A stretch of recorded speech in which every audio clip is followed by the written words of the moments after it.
দর্শক আমন্ত্রণ জানাচ্ছি সিলেট ভিউ সম্প্রচারের সাথে আছি আমি নিবেন্দু তালুকদার। জানিয়ে দিব এই মুহূর্তে আমাদের হাতে থাকা সর্বশেষ খবরাখবর। বর্ষা মৌসুম আসলেই সিলেটের বিভিন্ন পর্যটন স্পট যেমন জাফলং, লালাখাল, সাদা পাথর এগুলোতে পর্যটক আনাগোনার সংখ্যা অনেকটাই বেড়ে যায়। এবার যেহেতু ঈদ ছিল তাই সেই পর্যটক আগমনের সংখ্যাটা অন্যান্য বছরের তুলনায় কয়েক গুণ বেশি ছিল। বৃষ্টি, বন্যা সব কিছু উপেক্ষা করে মানুষ বিভিন্ন প্রান্ত থেকে সিলেট ঘুরতে এসেছেন এবং প্রকৃতিকন্যা, জাফলং, সাদা পাথর সহ অন্যান্য পর্যটন স্পটের রূপ উপভোগ করেছেন।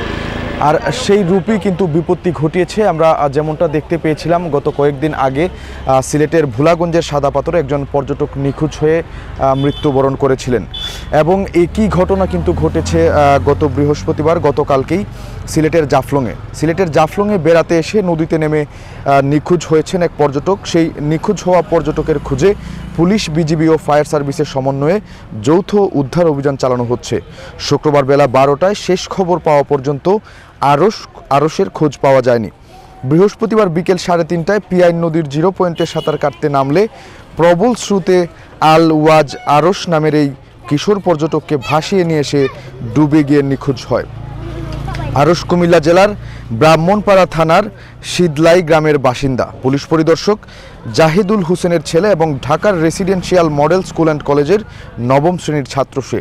এখন পর্যন্ত তার খোঁজ পাওয়া যায়নি। যেমনটা জানা যায় স্থানীয় সূত্রে, আরশ, তার বাবা, মা ও ছোট ভাই মিলে বৃহস্পতিবার দুপুরে ঢাকা থেকে জাফলংয়ে বেড়াতে আসেন। বাবা ছেলে মিলে জাফলংয়ের 0 পয়েন্টের নদীতে গোসল করতে নামেন। তাদের কেউই সাঁতার জানেন না, আর সাঁতার না জানাই ঘটে বিপত্তি। এক পর্যায়ে বাবা ও ছেলে স্রোতের টানে পানিতে ডুবে যাচ্ছেন দেখে লোকজন বাবাকে উদ্ধার করতে পারলেও মুহূর্তে প্রবল স্রোতের টানে ছেলে আরশ তলিয়ে যায়। বৃহস্পতিবার বিকেলে স্থানীয় আরেক নৌকা চালক জানান, পিয়াইন নদীতে স্রোতে পর্যটক তলিয়ে যাওয়া দেখে আমরা নৌকা নিয়ে এগিয়ে এসে বাবাকে উদ্ধার করতে পেরেছি, কিন্তু ছেলে আরশকে আমরা আর খুঁজে পাইনি।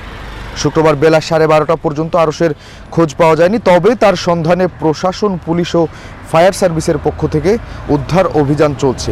এ ব্যাপারে জাফলং ট্যুরিস্ট পুলিশের ইন্সপেক্টর মোহাম্মদ রতন শেখ বলেন, উদ্ধার অভিযান চলছে। পুলিশ, বিজিবি ও ফায়ার সার্ভিসের সমন্বয়ে উদ্ধার অভিযান চালানো হচ্ছে।